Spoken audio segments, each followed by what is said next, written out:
When we think of rare cars, we usually picture these perfect, shiny museum pieces, right? Tucked away, safe and sound. But what if I told you the real ghosts, the most phantom-like cars out there, are the ones that were actually hunted down by the very people who built them? That's what we're diving into. Detroit's Phantom Fleet. These are the cars that were never meant to make it, and it all boils down to one huge question. Why on earth would a car company want to destroy its own masterpieces? Okay, I want you to picture this scene. It's 1966. You're standing in a scrapyard. There's this massive crane just looming over this whole fleet of insane, futuristic-looking cars. One by one, it picks them up, lets them hang there for just a second, and then just drops them into a crusher. And these weren't some old beaters. No. These are basically works of art on wheels, powered by jet engines. And they were being destroyed on purpose, systematically. And yeah, don't get it twisted. This was no mistake. This was a straight-up corporate execution, an order signed by the same people who dreamed these things up in the first place. It makes you wonder, right? It's the big question we're going to tackle today. Why? All right, so let's jump into our first category of phantoms. And these are the ones that were basically handed a corporate death warrant. I'm talking about cars that were hunted down and destroyed by the very companies that created them. The perfect example is the car we just talked about, the 1963 Chrysler Turbine. So Chrysler builds 55 of these beauties. They actually loan them out to regular American families in this huge public test. Super cool, right? But here's the kicker. When the program was over, did they sell them? Nope. Instead, Chrysler tracked down and crushed 46 of the 55 cars. Just gone. Only 9 made it out alive, their rarity literally ordered from on high. And what we lost? Man, it was a huge leap forward. The engine in that thing wasn't just smooth and powerful. It could run on pretty much anything you could set on fire. I'm serious. There's this famous story where they were in Mexico, poured tequila into the tank, and it ran perfectly. This wasn't just another car, you know? It was a peek into the future that was just wiped off the map, on purpose. So, okay, the turbine cars, at least people got to see them. But what about the real secrets? The concept cars that were only meant for the auto show stage and then were immediately scheduled for the crusher. To protect companies' secrets. For decades, everyone just assumed that's what happened to the absolutely gorgeous 1954 Oldsmobile F88 concept cars. And then, out of nowhere, a ghost shows up. Decades after it was supposed to be a pile of scrap metal, a single perfect F88 just appears. One of them had escaped. And when it finally hit the auction block, it sold for a staggering, well, you see the number, over $3 million. An unbelievable price for a car that, for all intents and purposes, was never supposed to exist. But you know what? Corporate orders don't always stick. Sometimes the rarest cars aren't born from a death sentence. They're born from pure rebellion, from passionate engineers telling their bosses no and building their dream machines in secret. And there is no better story for this than Zora Arkus Duntov, the legendary father of the Corvette. See, GM's top brass had this super strict no racing policy, period. But Zora, he was in a secret workshop building a lightweight monster of a car designed for one single purpose, to go to Le Mans and beat Ferrari. His plan was to build 125 of these beasts, but of course, the execs found out, and they shut it down hard. They only managed to finish 5 cars before the whole project got locked down. And just like that, because one guy decided to rebel, those 5 illegal Corvette Grand Sports became these priceless artifacts. And amazingly, all 5 of them are still around today.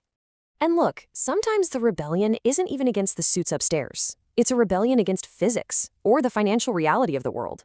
Take Carroll Shelby's 1967 GT 500 Super Snake. It was a one-off prototype, and it was so unbelievably powerful that insurance companies basically just laughed and said, absolutely not. It was so expensive to insure that nobody could afford to buy it. It was just too much car, too wild to exist, so only one was ever made. Okay, so we've got cars killed by corporations and cars saved by rebels. But there's another kind of phantom, the ones that became rare by being invisible. I'm talking about the stealth phantoms. Cars that were designed to be so unassuming, so plain, that they were used, abused, and just disappeared. All right, check this out. It's the 90s. You see this car on the road. What do you think? It's just a regular Chevy Camaro, right? Nothing to see here. You probably wouldn't even give it a second look. Well, you'd be totally wrong, because this is the B4C Special Service Camaro. It was a factory-built cop car, a police interceptor, hiding some serious muscle under that very plain Jane body.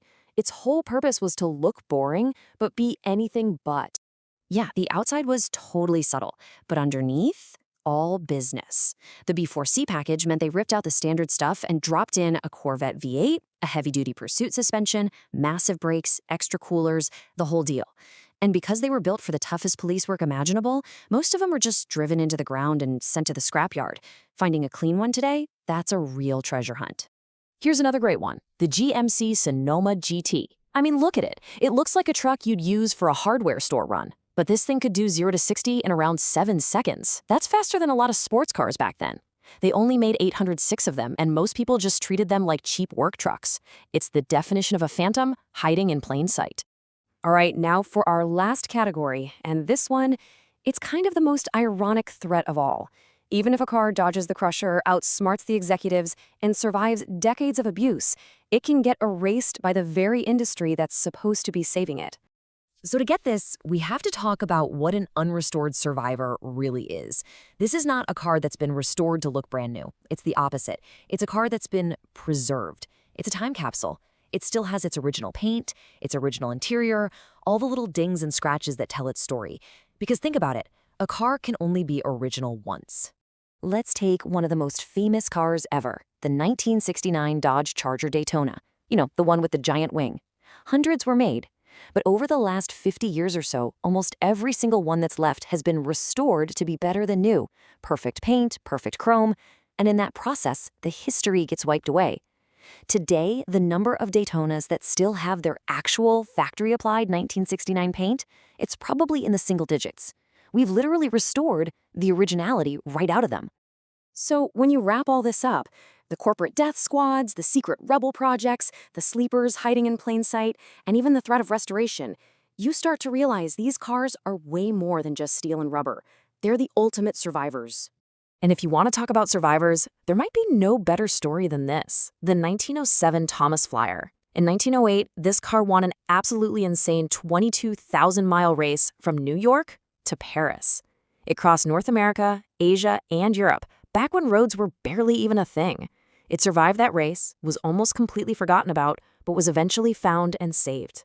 It is one of one, and there will never be another.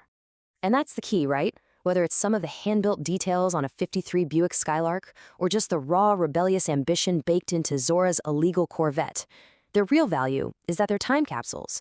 They carry the actual fingerprints of the passionate people who designed them, fought for them, and ultimately saved them.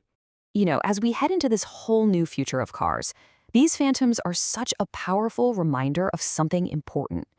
They prove that the greatest stories often come from that clash between corporate reality and pure engineering passion. And they show us that sometimes the most valuable things are the ones that, by all logic, were never supposed to survive. So I'm going to leave you with a question. If you could go back in time, stand in front of that crusher and pull just one of these incredible machines to safety, which one would it be? Which phantom would you rescue? Let us know down in the comments. Thanks for checking out this explainer.